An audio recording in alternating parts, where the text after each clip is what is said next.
তুমি এত দুষ্টামি কেন করবো? আমি দুষ্টামি না করলে তো এটা পাবো না মা। ও আচ্ছা, দুষ্টামি না করে এটা পাবে না। দুটো বুড়ির কথা শুনেছো তোমরা? গুড। আমরা কি খাবো? দুটো দুধ খাবো। শরটা আমি ফেলে দিই। এই যে আমার মেয়ে এই সর খায় না, ওর মানির মতন ওই সরটাকে বলবে কি ফেলে দেওয়ার জন্য। তোমাদের বাড়িতে কি এমন আছে? দুধ খাবে কিন্তু দুধের সর খাবে না। আমার দিদিও এমন ছিল ছোটোবেলায়, এখন আমার মেয়েও এরকম হয়েছে পুরোপুরি।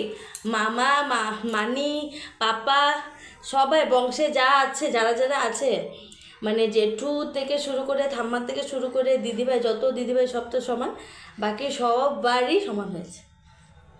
হ্যাঁ, সব একটু একটু একটু করে মিক্স হয়ে এসেছে। তোমাদের শ্রেয়া, তোমাদের বাড়িতে এরকম আছে বংশের সবার থেকে একটু একটু গুণ পেয়েছে? আর মার কি কি গুণ পেয়েছে তোমরা বলবে, সেটা আমি বলবো না।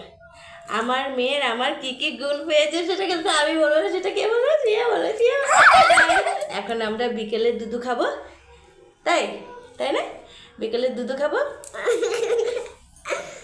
শ্রেয়া দুধু খাবে, আর তোমরাও খেয়ে নাও, তাই না? চলো বাই বাই। দুধ বিস্কুট নিয়ে আসলাম না, তারপরে দেখবেন এই যে